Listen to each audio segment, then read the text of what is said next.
Siguiendo con el tema de toxoplasmosis, en esta parte vamos a considerar la patología de la enfermedad y sus manifestaciones clínicas, y haremos énfasis en una de sus presentaciones como es la toxoplasmosis congénita.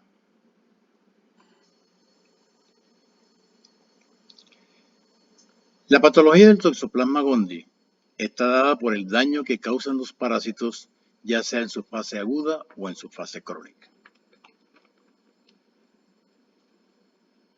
Los taquizoitos, formas móviles, son los que se encargan de hacer el daño en la fase aguda y lo logran a través de los procesos de inflamación y necrosis de las células que invaden. La fase crónica es de responsabilidad de los quistes que se encuentran establecidos en las estructuras de los tejidos, y el daño lo producen cuando causan procesos inflamatorios y reacciones de hipersensibilidad. En la patología del Toxoplasma gondii vamos a considerar el daño que los parásitos hacen a diferentes órganos que atacan en forma muy selectiva o en forma muy preferente. Entre ellos tenemos cerebro, ojos, ganglios, pulmones y músculos. En el cerebro, la invasión de los trofozoitos, en este caso taquizoitos, produce procesos inflamatorios mucho más en pacientes inmunosuprimidos que en los pacientes inmunocompetentes. También hay inflamación de los nódulos gliales en sitios del sistema nervioso central. La muerte de las células causa infartos, calcificaciones y quistes. A nivel ocular, los parásitos se ubican en la retina e invaden el corión causando procesos inflamatorios de corioretinitis con presencia de quistes, cicatrizaciones, focos necróticos e infiltración linfocitaria. Otros órganos de importancia son los ganglios linfáticos. Se van a encontrar aumentados de tamaño. Hay hiperplasia de las células reticulares semejante a un granuloma. En los pulmones causan neumonía con diseminación a macrófagos alveolares y a otras células con preferencia o presencia de focos necróticos. En el corazón y en los músculos puede haber invasión de células intersticiales y fibras musculares con destrucción de las células en la fase aguda o formación de quistes en la fase crónica.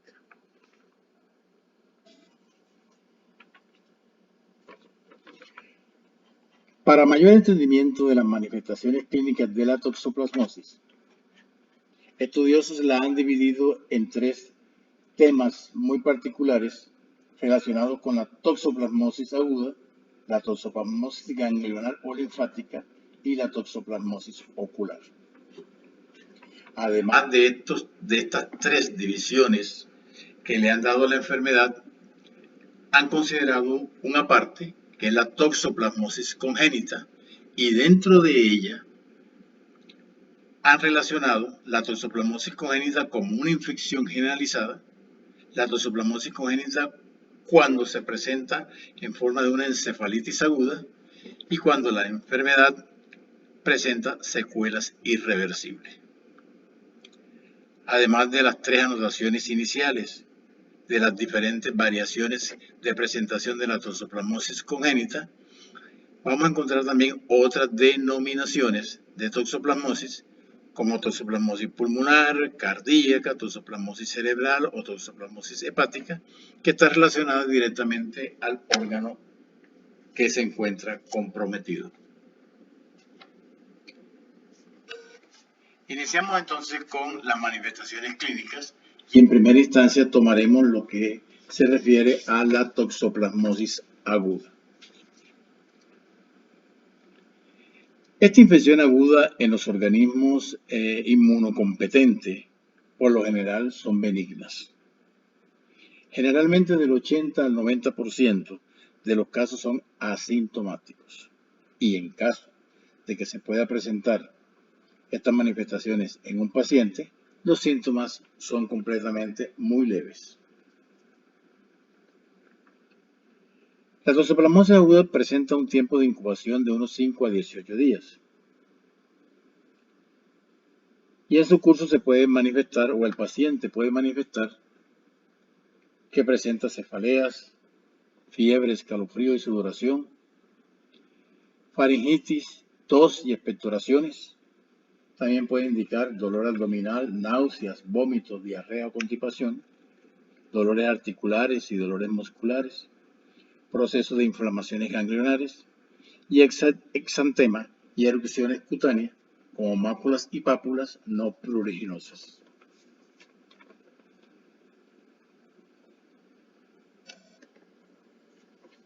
Otra manifestación clínica es la toxoplasmosis ganglionar o linfática, y su nombre está relacionado por el comprometimiento de estos órganos.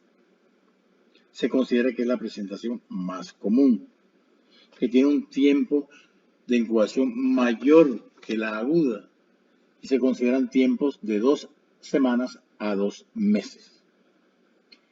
Los síntomas que realmente se refieren a esta fase o a esta manifestación están relacionados con un síndrome febril acompañado de una poliadenopatías.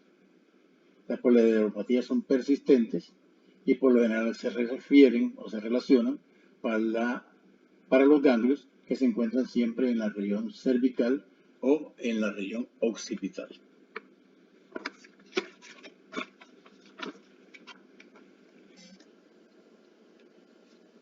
En esta diapositiva podemos mirar una serie de ganglios y la ubicación de los mismos que son palpables por los médicos. Y miraremos unas fotografías que relacionan la presencia de inflamación de estos órganos. Estos son ganglios palpables, con los médicos pueden hacer unos diagnósticos previos con el fin de considerar si tienen o no tienen la inflamación de los ganglios.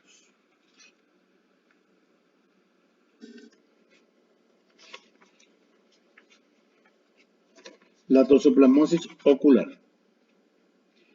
Esta manifestación clínica tiene una incubación mucho mayor. Algunos consideran semanas, meses, años.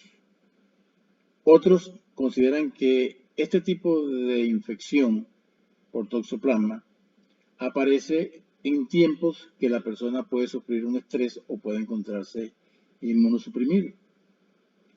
También se indica que puede ser debida a infecciones congénitas que frente a las condiciones anteriores que le indiqué pueden presentarse. Existen una serie de signos que, aunque compatibles con otras enfermedades, han sido relacionados para esta manifestación clínica y se corresponden con una inflamación granulomatosa del tracto uveal, que tiene que ver con el compromiso de retina y coroides, un humor vítreo turbio hemorrágico que dificulta el diagnóstico de fondo de ojo, puede haber pérdida de visión, ceguera, desprendimiento de retina, glaucoma, puede haber adherencias que se dan, llamadas senequias, que se dan en los procesos de inflamación y de necrosis de las partes del globo ocular por donde los taquizoitos están causando la lesión, inflamación y necrosis de las células, y las cataratas que están relacionados con la opacidad del cristalino. En esta última parte de estas manifestaciones se le anotan los términos de tracto uveal, humor vítreo, sinequias, glaucoma, catarata, con sus definiciones para que se pueda comprender un poco más las presentaciones o las manifestaciones clínicas de la toxoplasmosis en la fase última o la fase ocular anotada.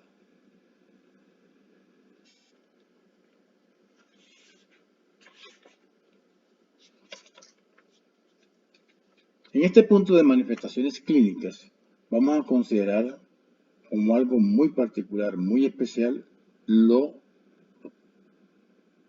toxoplasmosis congénita.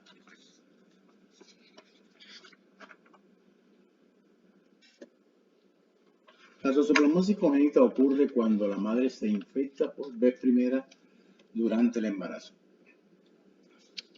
Y cuando se infecta por vez primera, se conoce con el nombre de primoinfección. Es la primera infección. Y en este caso los parásitos invaden células y órganos, y entre ellos la placenta, con la posibilidad de darse una transmisión de madre a feto. Es lo que consideramos toxoplasmosis congénita. Abajo aparecen los dos términos que estamos tratando de afianzar desde ese momento, que es primoinfección, primera infección que sufre el organismo de un agente infeccioso dado. Y el término seropositividad a Toxoplasma gondii es un estado inmunitario caracterizado por la presencia de un anticuerpo específico en la sangre frente a un antígeno. Es decir, cuando un paciente es seropositivo a toxoplasma, tiene los anticuerpos, los cuales son detectables al diagnóstico y que se encuentran en el organismo porque las infecciones que se han tenido previas han dejado estos anticuerpos para defensa del organismo.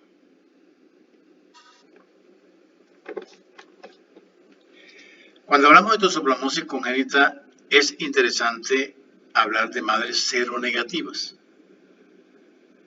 La madre seronegativa es aquella que nunca ha estado en contacto con el parásito y por lo tanto no tiene anticuerpos y se encuentra indefensa frente a una infección por este organismo, por Toxoplasma gondii, ya que al no tener defensa puede llegar a infectarla y si está en estado de gestación puede contaminar al feto.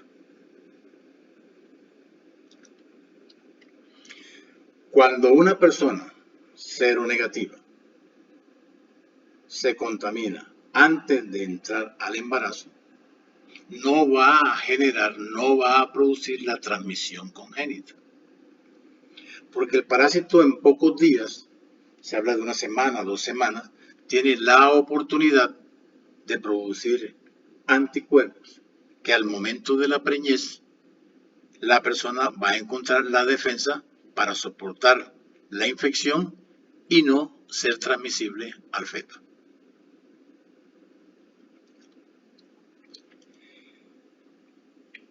Las infecciones que se dan de transmisión congénita generalmente y en mayor proporción se dan en el último tercio de la gestación en un 65%. Se dan en un 25% en el segundo tercio de la gestación y en forma menor en el primer tercio de la gestación. Cuando hablamos de tercio nos referimos a trimestre. Y cuando hablamos tiempo de la gestación en la mujer nos referimos a 9 meses. Entonces hablamos de primero, segundo y tercer tercio de la gestación refiriéndonos a los 3 primeros, de 3 a 6 y de 6 a 9 meses. Es importante indicar acá que aquellas madres que han tenido nacimiento con toxoplasmosis no vuelven a tener hijos con toxoplasmosis.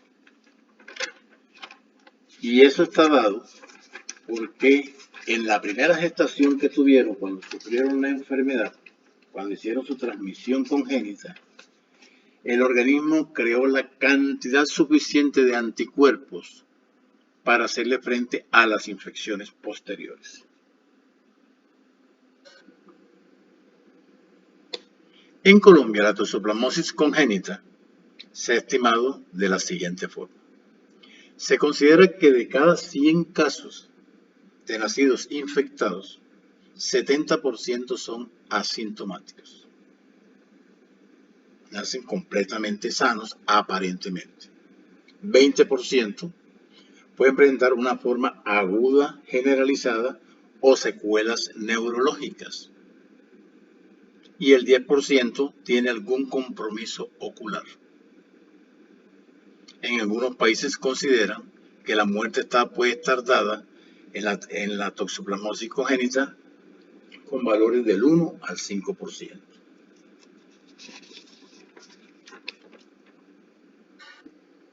Así como miramos la patogenia de la enfermedad y la relacionamos qué hace el parásito en cerebro, en ganglios, en músculo y en otros órganos que vimos, vamos a mirar la patología de la toxoplasmosis o del Toxoplasma gondii frente al producto materno. Tanto en lo que se dijo como en lo que vamos a observar, el daño siempre, la patología del Toxoplasma gondii está dada por el daño que hacen los parásitos en su fase aguda, taquizoitos, y en su fase crónica, quistes. Bien.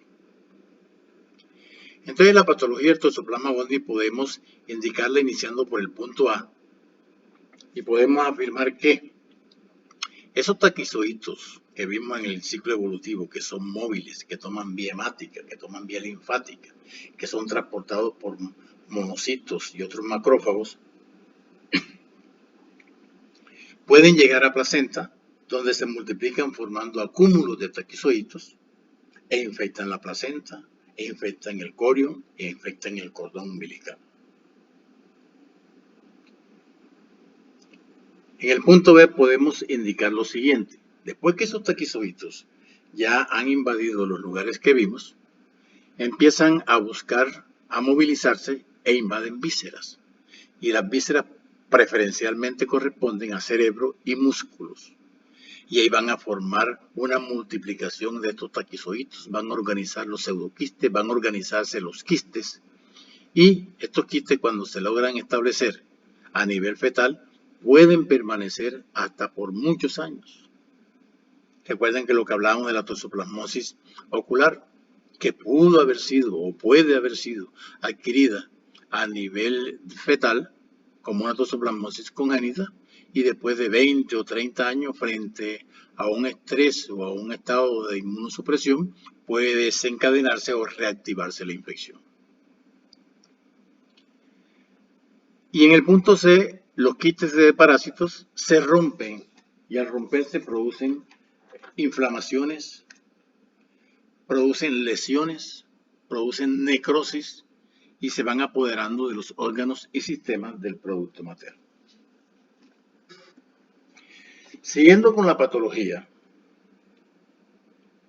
podemos nosotros indicar que en aquellos fetos que nacen infectados con toxoplasma o que son producto de abortos por este tipo de infección, se dan cambios histopatológicos relacionados con lesiones a nivel encefálicas, ya las vimos anteriormente, lesiones a nivel de ganglios, lesiones pulmonares, lesiones oculares. Y dentro de estas lesiones oculares, principalmente vamos a encontrar los procesos de retinitis, corioretinitis y necrosis. También es importante resaltar algunos aspectos para aclarar lo relacionado con el aumento del perímetro craneal del niño al nacer infectado con toxoplasma, así como también la acumulación de líquido a nivel de su bóveda craneana. Cuando los parásitos se están movilizando, están buscando cerebro, los taquizoitos se están moviendo, los quistes se están instalando, estos quistes, los lugares por donde avanzan estas formas son lesionados, inflamados y necrosados, por una parte. Por otra parte, los quistes también se ubican en los tejidos y entre lo anterior y la formación de los quistes puede darse un proceso de taponamiento. ¿Y qué van a taponar? Los conductos como el de Silvio o los ventrículos cerebrales. Acuérdense que en el cerebro tenemos algunos lugares espaciados o unos conductos que se llaman ventrículos, por donde se mueve el líquido cefalorraquídeo, que se encarga de amortiguar los golpes de la masa encefálica. Estos quistes, estas cicatrizaciones, estos procesos de necrosis que sanan, así como también las formaciones de adherencia que se pueden encontrar en estos órganos, van a contribuir a el taponamiento de estos conductos, llegando a lograr una retención del líquido a nivel del cráneo, hidrocefalia, y así como también aumentar la presión de este líquido con consecuencia de aumentar el perímetro craneal, dando mayor tamaño a la cabeza de los infantes que se encuentran infectados.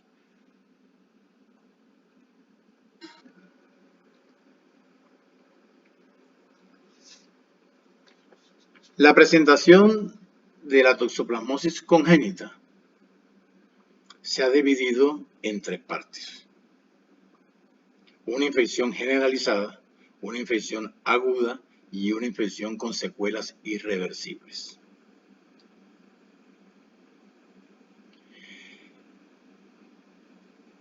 Los parasitólogos consideran de que las manifestaciones clínicas, los signos que van a presentar las infecciones por toxoplasma, van a estar dadas por el tiempo o el tercio de la gestación en el cual se infectó la madre. Una infección generalizada es una infección fetal en el tercer tercio de la gestación. Y esta infección es generalizada porque los síntomas son muy generales, muy vagos, no son muy claros. Porque en el tercer tercio de la gestación, de 6 a 9 meses, ya el producto está próximo a ser parido, próximo a nacer, y en consecuencia el parásito tiene poca oportunidad o tiempo para causar lesiones. Además, son organismos de 6 a 9 meses ya formalmente constituidos anatómica y fisiológicamente. En la infección aguda se considera que es la que se da a término de la gestación, de 3 a 6 meses. Es un tiempo en el cual son 6 meses que falta para el nacimiento y hay oportunidades que se dé una infección muy marcada y que haya lesión de órganos y tejidos. Y en las secuelas irreversibles, que son aquellas que se dan en los fetos que se infectaron en el primer tercio de la gestación, son las más severas, en razón de que es un producto, cuando se infectó estaba apenas en términos de formación y que le faltan aproximadamente 7 u 8 meses para el nacimiento, con mayor oportunidad para contaminarse en este lapso de tiempo. Contaminarse en el sentido de que el parásito se multiplique, existan más formas proliferativas, existen más formas de movimiento, más formas enquistadas y se dañen más los órganos y sistemas. Entonces miremos las manifestaciones clínicas que podemos encontrar en estas manifestaciones generalizadas, la que se da en el tercer trimestre de la gestación. Generalmente estos niños que ya están a nacer, que se llegan a infectar, nacen prematuros, de bajo peso, aproximadamente el 50% de ellos, presentan un cuadro febril, aumento de hígado, aumento de vaso, ictericia, presentan problemas de miocarditis y algunas afecciones pulmonares. Su líquido cefalorraquídeo es normal y no presentan daño neurológico o ocular. Acuérdense que generalmente estos son los que hacen parte de ese 70-80% de niños que aparentemente nacen sanos. Las manifestaciones clínicas de la encefalitis aguda, es decir, los que se infectan de 3 a 6 meses, ya va a presentar algunas consideraciones patológicas muy sentidas. Vamos a encontrar una hipertensión intracraneana, vamos a encontrar líquido en la cavidad craneana hidrocefalia. una encefalitis aguda, una inflamación de las partes encefálicas, lesiones oculares, corioretinitis. Va a encontrarse que los niños pueden sufrir de estrabismos, que es la desviación del plano normal de visión. Van a presentar atrofias ópticas, además del estrabismo. En el líquido cefalorraquídeo se va a encontrar anormal.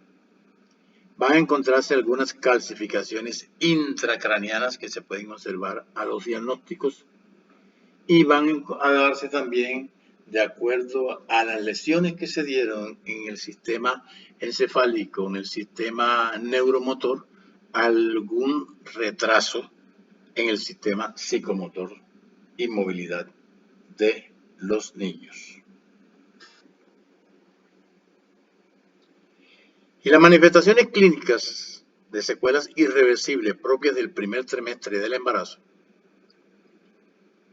son las más sentidas. Y es aquí que el feto se contamina en los primeros estadios de la gestación, sufre mucho más los daños porque son productos que apenas están formados en el primer tercio de la gestación.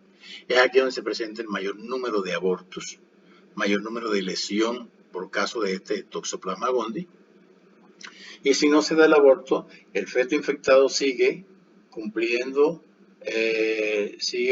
su función de desarrollo, pero a la vez los parásitos le lesionan sus sistemas, sus células, sus sistemas, órganos y tejidos, causándole esas secuelas irreversibles.